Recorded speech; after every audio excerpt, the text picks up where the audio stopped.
Folks, congratulations. Absolute banger of a show. I really loved each and every episode. But before we get into that, there is a question that I think has been on everyone's mind. It's been something that's kind of a long time coming that I'm really hoping you folks can shed some light on. In the German language dub of the Mighty Nein, does Caleb speak English when he's speaking Zemnian?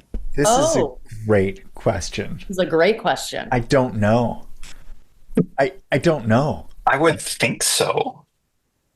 We're going to find out, I guess. That's it. Fascinating. It actually is fascinating because what I want to know.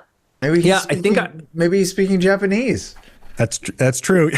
Honestly, they're just passing the buck from language to language. Yeah. Yeah. That is just keep moving east by at least several thousand miles. Time zones, yeah. Loop back around. I literally had this thought early in the Cheers. production process, but do not have an answer for it. So I think we're gonna find out together.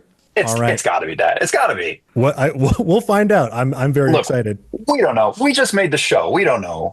That's true. That's for the fine folks in Germany to figure out for themselves.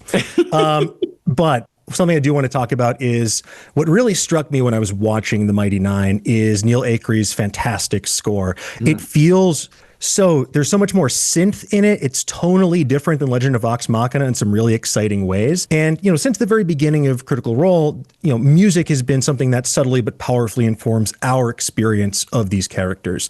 But I'm curious for each of you, how does music inform your creative process, whether it's building a character or getting back into characters you've spent a lot of time with to take a different stab at them? I mean, for me, music has been very important for any creative process. I have different playlists depending on what I'm writing, what kind of work I'm doing, what kind of mood I'm trying to evoke.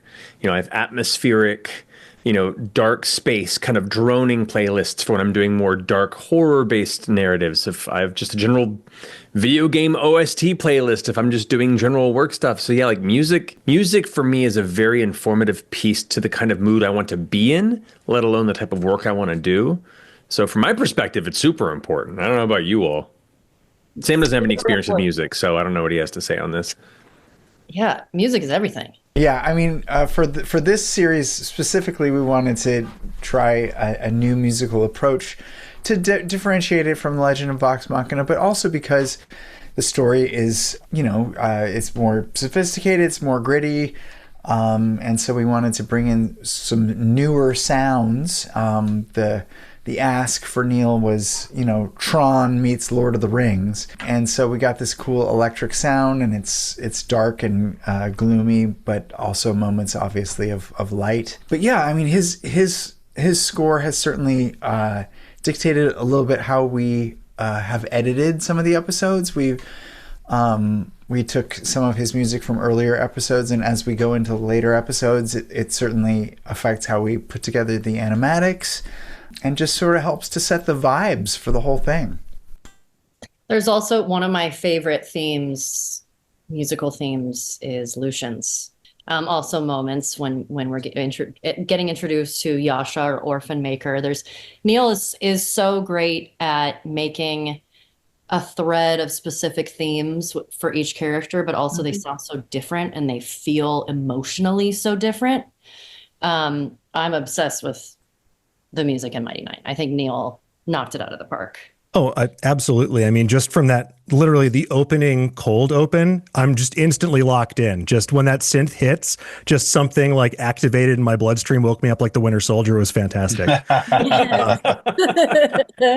I want to go back to that, what you mentioned about threads, Ashley. Something that I was really excited about is, I've seen in interviews you folks have discussed potentially finding a new approach with Yasha. And I think at the risk of getting booed off the Zoom call for many people, Yasha may feel like a bit of a blind spot based on what they've seen so far in the trailers. So what aspect of her story, I knew it was coming, what aspect of her story are you most excited to explore in a new way in this show? Ooh, a lot of her story is, for people to know that her story is the same.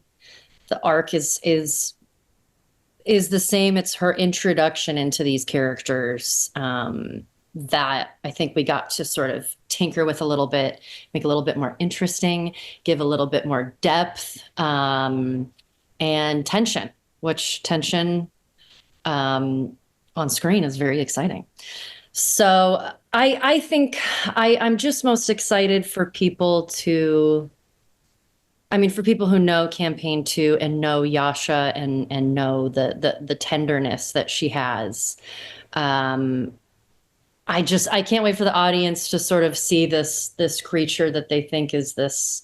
I mean, she absolutely is a beast, a killing machine, but there are reasons for that. And I'm just most excited to see people's reactions who don't know the story, and to watch it unfold. Well, I mean, even for me, someone who I'd experienced it before, but going back, there were things that I forgot or things that were different than how I maybe imagined them in really exciting ways once you let the animators run wild with it. So I think that people are going to be pleasantly surprised. Absolutely. I think Yasha's moments in this first season, they remind me of, and it took me until this moment to realize what it is they reminded me of. They remind me of the bounty hunter from Raising Arizona. Incredible. Every now and then, yes, you just check in with this slowly growing storm in the distance. Yes. Just gonna need someone to Photoshop Yasha's face onto him real quick.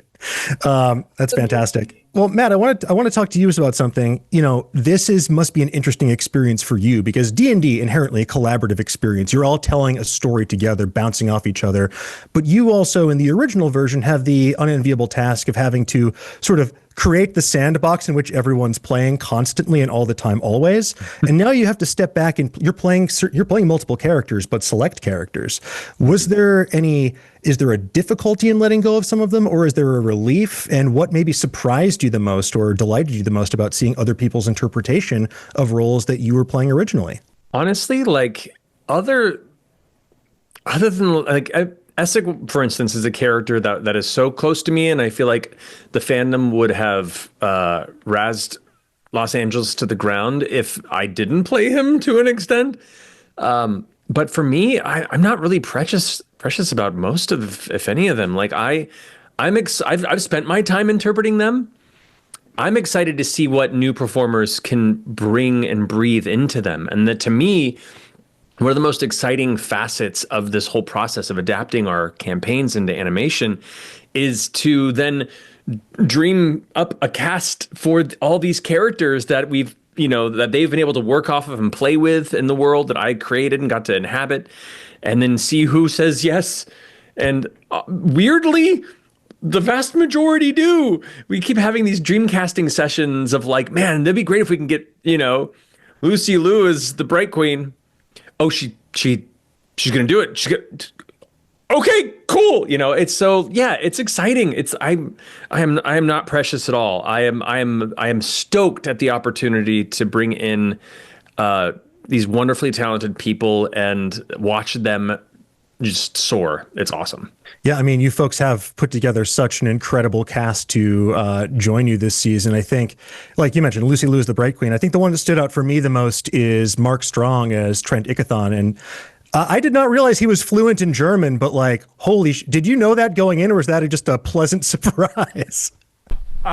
We sought him out specifically for that. I mean, we sought him out because he's an incredible actor, and his voice is so powerful and when he wants it to be evil. But we also knew that he was fluent in German. I think he lived in Germany. He studied there. His mom's Austrian, I believe.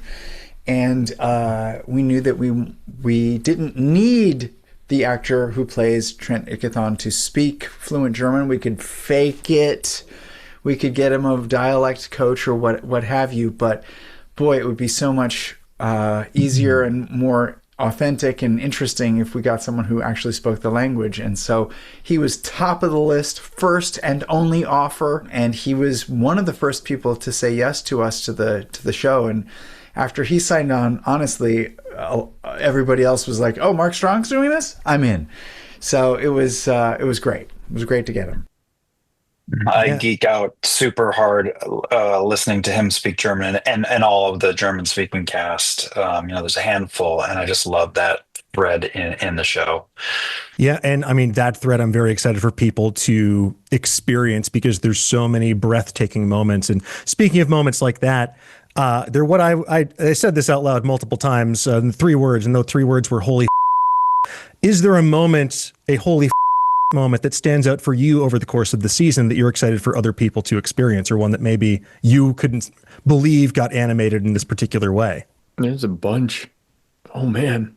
I feel like a lot of us talk about the same one of the reveal of the dynasty. Yeah, very, the very opening is killer. It's so cool. Very beginning of this series. When I first saw it, I was like, goosebumps. I was like, that's so cool. You know, it's so great to have this opportunity to have these moments, these historical moments that happened outside of the campaign that the players just heard about, and now we get to show them. And boy, did we! Oh, I also really liked how, I'm happy that we got to animate Caleb's backstory, his tragic.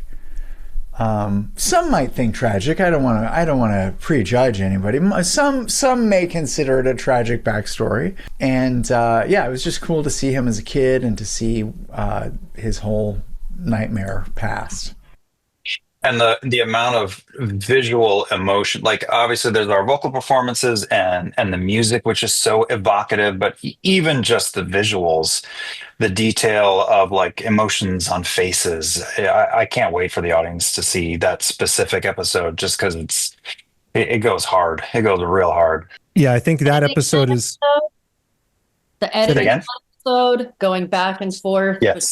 Story. I think it is such beautiful storytelling. Yeah, it's really fantastic. I can't wait for people to experience these HFS moments for themselves across the emotional spectrum to action beyond. Folks, thank you again. Congratulations. I appreciate you taking the time, and I can't wait for everyone else to see this. Thank you, Dan. Always a pleasure to see you, man. Always a pleasure to see you folks too. Thanks, everyone.